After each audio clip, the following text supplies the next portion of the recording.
काय रे, काय झालं? करायचं आहे ना शूट? आज गॉडकास्ट मध्ये काय होणार आहे माझं मलाच नाही माहिती. कारण अरे कृष्णा, तू इथे काय करतोयस? हा फक्त माझा इंटरव्ह्यूचा शो आहे. शोचं नाव गॉडकास्ट आहे. मी पण गॉड आहे. विषय संपला. बरं ते जाऊ दे, कशासाठी आलाय? 2 कारण आहेत. जन्माष्टमीच्या प्रमोशनसाठी आणि दुसरं म्हणजे तू माझ्या रूपाला कॉपी केलंय त्याबद्दल कंप्लेंट करण्यासाठी.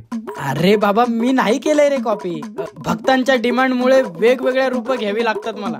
राम, कृष्ण, स्वामी समर्थ, संत तुकाराम, साईबाबा हे महान लोक कमी पडले म्हणून पिक्चर मधले कॅरेक्टर सुद्धा बनवून ठेवले. एकतर म्हणतो मी झुकेगा नाही साला. बाप रे, काही पण बोला, पण तुझ्या फॅन फॉलोइंगला मानायला पाहिजे. नाहीतर सध्या लोक मला फक्त प्रेमात पडल्यावरच आठवतात.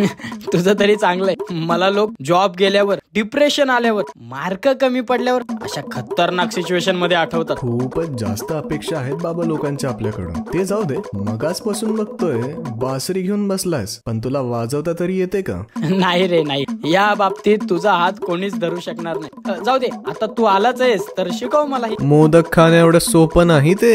हे खूपच पर्सनल होतंय. आता मी तुला लोणी खाण्याबद्दल काही म्हंटल का? ते पण चोरून चोरून. हो हो माहितीये. मग माझ्या लोणी चोरण्याला पण कृष्णा लीला म्हणून ओळखतात.